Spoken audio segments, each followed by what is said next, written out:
Hello friends, good morning. ఇవాల్టి వీడియోలో recipe చేయట్లేదండి, టిప్పు చెప్పడం లేదు. ఒక స్పెషల్ వీడియోతో మీ ముందుకు వచ్చాను. ఏంటి రెసిపీ చేయట్లేదు అంటున్నాను, టిప్పు చెప్పట్లేదు అంటున్నాను, మరి ఏంటో స్పెషల్ వీడియో అనుకుంటున్నారా? ఏం లేదండి, మాది వైజాగ్ అని చెప్పాను కదా. విశాఖపట్నం అంటే అందమైన బీచ్లతో పాటు ఆశ్చర్యపరిచే ప్రదేశాలకు కూడా చిరునామా.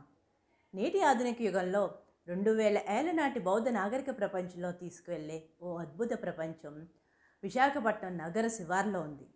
అదే మన ప్రాచీన బౌద్ధ కళాక్షేత్రం తొట్లకొండ. ఇలాంటి ప్లేసెస్కి పెద్దవాళ్ళతో పాటు పిల్లల్ని కూడా తీసుకువెళ్తే అలాంటి చారిత్రక కట్టడాలు, రాతి తొట్టెలు పిల్లలకు ఒక అవగాహన అంటూ వస్తుంది. ఇక్కడ తొట్లకొండ రాక్ కేవ్ బీచ్ అని ఉందండి. వైజాగ్లో ఆర్కే బీచ్, రుషికొండ బీచ్లు ఉన్నాయి. అవి నార్మల్గా ఉంటాయి, కానీ ఈ బీచ్లో రాక్స్తోని, నేచురల్ ఆర్క్తోని చాలా డిఫరెంట్గా ఉంటుందండి. నాకు మాత్రం బాగా నచ్చిందండి. తొట్లకొండ బుద్ధిస్ట్ మానిస్టర్తో పాటు తొట్లకొండ రాక్ కేవ్ బీచ్ని కూడా మీరు వెళ్తారని నేను అనుకుంటున్నాను. ఇప్పటి వరకు మన ఛానల్ని ఎవరైతే సబ్స్క్రైబ్ చేయలేదో ప్లీజ్ సబ్స్క్రైబ్ చేయండి. అలాగే పక్కనున్న బెల్ ఐకాన్ కూడా క్లిక్ చేస్తే నేను చేసే ప్రతి వీడియో మీకు నోటిఫికేషన్ ద్వారా తెలుస్తుంది. ఇప్పుడు మనం తొట్లకొండ మెయిన్ ఎంట్రన్స్కి వచ్చేసాము. ఇది సముద్ర తీరానికి అభిముఖంగా 128 మీటర్ల ఎత్తైన కొండపై ప్రాచీన బౌద్ధ క్షేత్రం ఉంది. కొండపై వర్షపు నీటిని సేకరించడానికి రాతితో తొలిచినానికి తొట్లు ఉండడం వల్ల తొట్లకొండ అని పేరు వచ్చింది.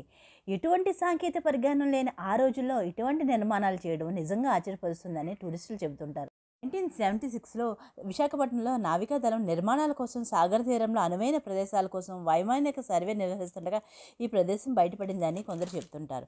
దీంతో పురాతత్వ పరిశోధకులు ఇక్కడ త్రవ్వకాలు జరపక ఎంతో విశిష్టమైన చారిత్రక నిర్మాణాలు వెలుగు చూశాయి. బౌద్ధ మతంలో 2 శాఖలున్నాయి. ఒకటి మహాయాన శాఖ, 2 హీనయాన శాఖ.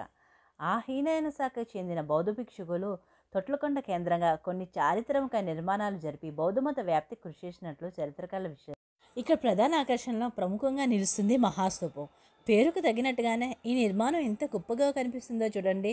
ఇందులో బౌద్ధ మతం ద్వారా జ్ఞాన సముపార్జన చేసిన ఎందరో బౌద్ధ గురువుల అవశేషాలను భద్రపరిచారు. తో పాటు వృత్తాకార చైత్య గృహము, వీటన్నిటినీ కాల్చిన ఇటుకలతో ఎంతో సుందరంగా తీర్చిదిద్దిన ఈ నిర్మాణాలు నేటికి చెక్కు చెదరకుండా కనిపించడం విశేషం.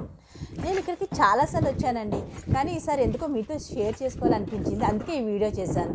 వీడియో ఎలా ఉందో కింద కామెంట్ బాక్స్లో రాయండి ప్లీజ్. వచ్చేసామండి తొట్లకొండ రాక్ కేవ్ బీచ్. దీనినే న్యాచురల్ ఆర్క్ అంటారు. ఇది 1700 మిలియన్ ఇయర్స్ బ్యాక్ ఉందని మన పరిశోధకులు చెప్తున్నారు. ఇంకా నేను దీని గురించి చెప్పడం కన్నా మీరు చూసి ఎంజాయ్ చేస్తారని నేను అనుకుంటున్నాను. అని నచ్చినట్లయితే లైక్ చేయండి, షేర్ చేయండి, సబ్స్క్రైబ్ చేయడం మర్చిపోకండి. అలాగే పక్కన నా బెల్ ఐకాన్ కూడా క్లిక్ చేయండి. నేను చేసిన ప్రతి వీడియో మీకు నోటిఫికేషన్ ద్వారా తెలుస్తుంది.